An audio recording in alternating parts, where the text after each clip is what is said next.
मित्रांनो नमस्कार. कायदेशीर माहिती देणाऱ्या माझ्या यूट्यूब चॅनलमध्ये तुमचं नेहमीप्रमाणे स्वागत. आजचा विषय बऱ्याच वेळेला आपल्याला ऐकायला मिळतं, अरे हा माझा मित्र आहे ना, हा न सांगताना माझा फोन किंवा कोणाचाही फोन टॅप करतो, रेकॉर्ड करतो, साला विचारत पण नाही. याच्याशी बोलणं डेंजरस आहे, सांभाळून राहा. असे एकमेकांना साधारणतः माणसं सजग करत असतात, सांगत असतात. मग हा प्रश्न मनात तुमच्या कधी आलाय का?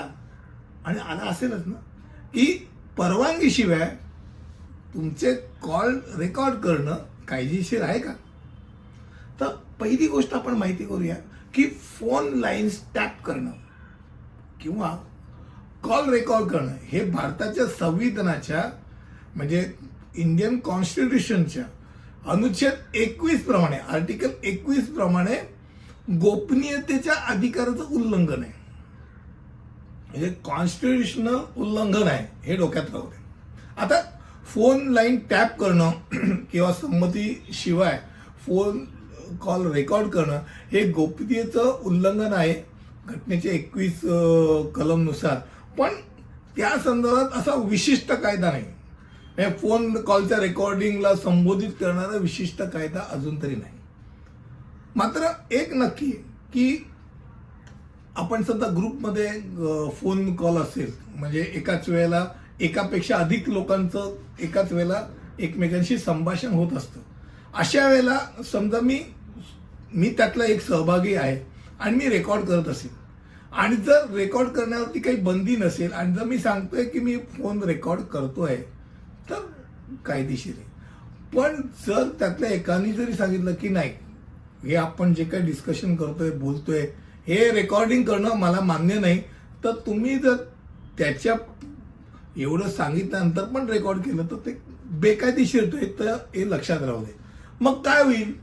मग अशा वेळेला काही विशिष्ट अटी जर त्यात असतील तर लहान म्हणजे लघु न्यायालयामध्ये तुम्ही दावा ठोकू शकता त्याच्यावर, मग केस होईल, हे लक्षात घ्या. आणि फक्त यात महत्वाचं आहे की तुम्ही त्याला सूचित करणं गरजेचं की माझा फोन टॅप करता कामा नये. असं सूचित केलं असताना त्यांनी फोन टॅप केला असेल तर त्याला तुम्ही कामाला लावू शकता. आता एक गोष्ट आहे की भारतामध्ये फोन टॅप करणं हे कायदेशीर नाही. कंपन्यांकडे तुमचं संभाषण उपलब्ध असतं, हे डोक्यात राहू दे.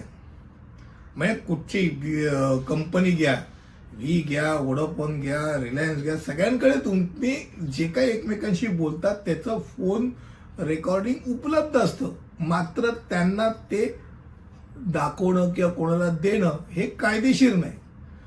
कधी कायदेशीर होतं की ज्या वेळेला न्यायालयाने त्यांना सांगितलं असेल की असं असं फलाना व्यक्तीचं रेकॉर्डिंग आम्हाला ऐकायचं, खास करून गुन्हेगारी प्रकरणांमध्ये त्याची गरज भासते. अशा वेळेला पोलिसांनी समजा सांगितलं की काही देशहिताच्या दृष्टिकोनानं गरजेचं असेल किंवा कुणी दहशतवादी असेल तर तशा वेळेला फोन टॅप केला तर तो देशाच्या सुरक्षितेकरता असेल तरच चालेल. अन्यथा नॉर्मल कोर्समध्ये राजकीय कारणाकरता की बाबा हा त्याचा कोण आहे जरा कोण त्याला पाठिंबा देतो बघ रे जरा, हे परवानगी नाही, हे डोक्यात राहू द्या.